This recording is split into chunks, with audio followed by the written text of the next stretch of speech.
Shalom, di sini kami akan mempresentasikan hasil kerja kami tentang kriptografi dengan Python. Yang beranggotakan saya sendiri Martinez Veronica Brutaligan, lalu ada Yuliana Francisca Tambunan, Catherine Angelia, Nila Siahaan, dan Mariana Jessica Sibuyan. Yang pertama, kami akan menjelaskan tentang pengertian Python. Pengertian Python dalam bahasa pemrograman merupakan bahasa pemrograman tinggi yang bisa melakukan eksekusi sejumlah instruksi multiguna secara langsung interpretif dengan metode object-oriented programming dan juga menggunakan semantik dinamis untuk memberikan tingkat keterbacaan sintaks. Python adalah bahasa pemrograman yang penerapannya tidak hanya pada dunia website saja, akan tetapi pada bidang-bidang lainnya seperti proses sistem scripting hingga pembuatan game. Yang kedua ada kelebihan Python. Yang pertama, fleksibilitas dari Python memang sudah tidak perlu diragukan lagi. Itu sebabnya penerapan bahasa pemrograman Python cocok di berbagai macam sistem operasi mulai dari Windows, Unix, dan Mac. Yang kedua, penerapan sintaks yang sederhana menjadikan Python mudah untuk dipahami dan dipelajari. Penggunaan bahasa pada Python juga sifatnya dinamis, sehingga dapat disesuaikan dengan kebutuhan kamu. Yang ketiga, membangun sebuah program menggunakan Python adalah pilihan tepat karena proses pembacaan kode yang diinput dan juga cukup tinggi sehingga sering dijadikan media pengembangan untuk aplikasi, video game, dan website. Yang keempat, bahasa pemrograman Python adalah bersifat open source sehingga mudah untuk diakses secara umum dan sudah mendapatkan persetujuan lisensi oleh OSI atau Open System Interconnection sehingga penggunaannya pun bebas dan boleh didistribusikan. Selanjutnya ada kekurangan Python. Yang pertama, meskipun mempunyai sifat fleksibel, akan tetapi fleksibilitas yang dimiliki oleh Python menjadikannya membutuhkan banyak memori sehingga dari segi memori intensif, task pun kurang memberikan kenyamanan. Yang kedua, kecepatan proses yang dimiliki oleh Python ternyata banyak dikeluhkan oleh para programmer karena dianggap lambat dan tidak efisien dari segi waktu, terutama saat melakukan proses penerjemahan kode-kode tertentu.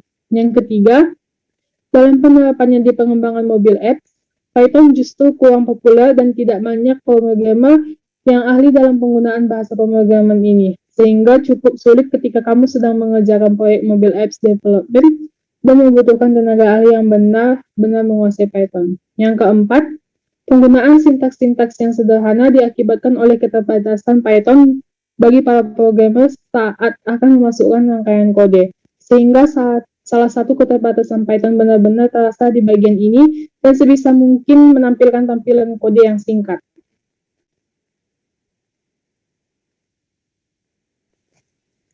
Berikut beberapa faktor yang menggambarkan dampak sebenarnya dari bahasa ini dan apa saja kegunaan Python. Yang pertama, BitTorrent, yang terkenal dimulai sebagai sebuah program Python. Yang kedua, NSA, Badan Keamanan Nasional, menerapkan Python untuk analisis intelijen dan kriptografi. Yang ketiga, para pengembang atau developer menulis YouTube menggunakan Python dan bahasa-bahasa lain.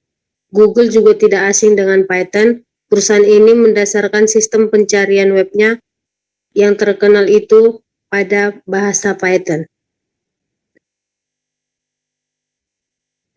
DES, Data Encryption Standard. DES adalah standar enkripsi data menggunakan algoritma symmetric encryption. Pada algoritma ini, kunci hanya memiliki ukuran blok data tetap sebesar 8 byte, tetapi secret key yang digunakan untuk enkripsi dan deskripsi ada 64 byte, 56 byte digenerate secara random, dan 8 byte digunakan untuk error checking.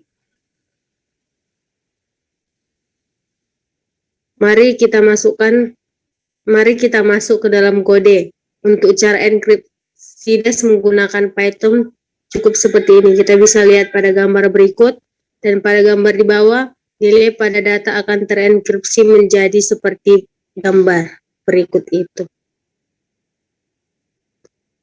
Jika juga perlu kunci untuk mendeskripsi data yang terenkripsi, kita bisa melihat programnya pada gambar yang pertama dan hasil enkripsinya pada gambar yang kedua. Dalam melakukan deskripsi, Bisa diibaratkan seperti membuka pintu yang terkunci, kita membutuhkan kunci untuk membukanya.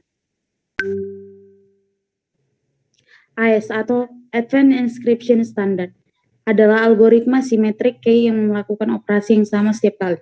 Memiliki blok tetap sejumlah 128 byte yang nantinya akan menjadi 3 kunci yang masing-masing memiliki panjang 128, 192, dan 256 byte. AES dikenal cukup cepat dan aman, serta secara de facto diakui sebagai standar algoritma enkripsi simetris. Mari kita langsung ke penerapan enkripsi AES menggunakan Python seperti gambar yang di bawah ini. Dan berikut hasil dari enkripsi atau ciphertext beserta dua kunci enkripsi lainnya atau nonce dan tag. Kita sama-sama melihat seperti gambar yang di bawah. Lalu untuk deskripsi data, kita juga perlu memiliki ketiga enkripsi data tersebut atau ciphertext, nonce, dan tag, agar kita dapat mengetahui data aslinya. Jika ketiga data tersebut benar, maka output yang dihasilkan juga akan benar. Kita juga bisa melihat bersama-sama seperti gambar yang di bawah ini. Selanjutnya, Blowfish. Blowfish merupakan algoritma blok simetris yang didesain oleh Bruce Sene. Memiliki blok data tetap sebesar 8 byte yang memiliki panjang kunci atau key yang bervariasi, mulai dari 32 sampai 448 bit.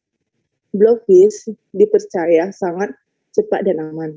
Namun, kunci yang dimiliki oleh algoritma ini cukup besar untuk menahan serangan brute force. Selanjutnya, di bawah ini berikut contoh penerapan di Python pada Blowfish. Dan di bawahnya adalah hasil dari enkripsinya. Selanjutnya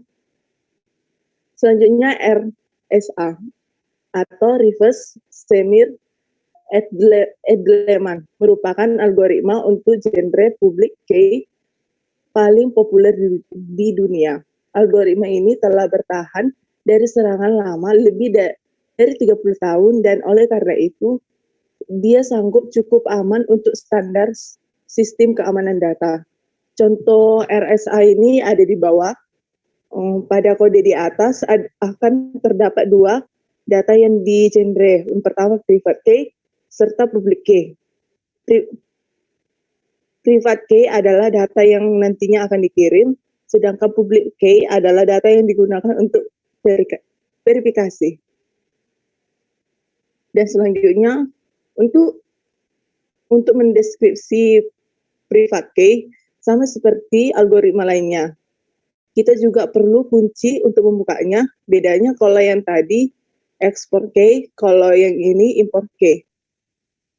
Selection sort merupakan algoritma yang digunakan untuk melakukan sortir nilai pada array atau list dengan membagi array menjadi dua bagian. Bagian pertama adalah sort value, bagian yang telah disortir, dan kedua adalah unsort value. Sort value akan diinisialisasi dengan nilai kosong. Selanjutnya kita akan mencari nilai minimum pada bagian unsort untuk selanjutnya disimpan pada bagian sort. Berikut contoh penerapannya. Lalu kemudian ada insertion sort, merupakan algoritma insertion sort merupakan suatu metode pengurutan data dengan melakukan penempatan setiap elemen data pada posisinya dengan membandingkan dengan data yang telah ada. Berikut juga contoh penerapannya. Yang terakhir adalah tree dash, merupakan trik untuk menggunakan kembali implementasi dash dengan membuat 3 contoh dash dengan kunci berbeda. Selanjutnya ada ECC, Elliptic Curve Cryptography. ECC digunakan sebagai metode yang sangat baik untuk mengamankan protokol dalam berkomunikasi di internet. Two-phase menggunakan 16 round struktur seperti jaringan Feistel dengan penambahan whitening pada input dan output.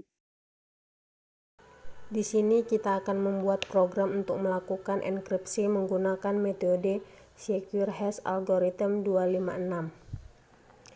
Langsung saja kita coba. Ini kita akan membuat nama filenya. Di sini saya buat crypto sha256.python. Pertama kita akan masukkan library-nya from crypto.hash import sha256.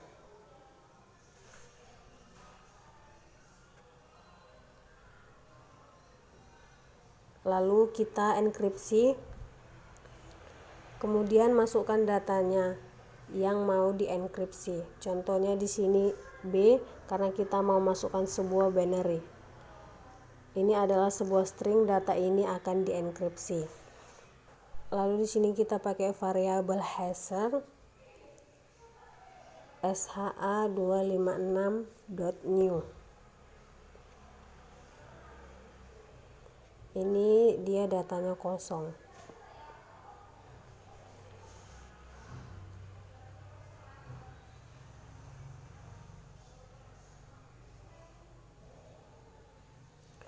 Lalu variabel hasher dot update isinya data.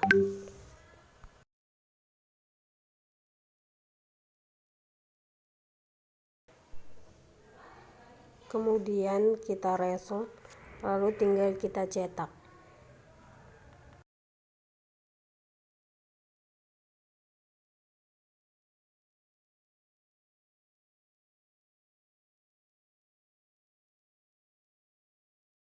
Setelah kita cetak lalu kita runkan, kita bisa lihat di bawah itu adalah ciri-ciri hash, angka sama huruf. Karena ini metode hash, jadi kita tidak bisa melakukan deskripsi secara langsung.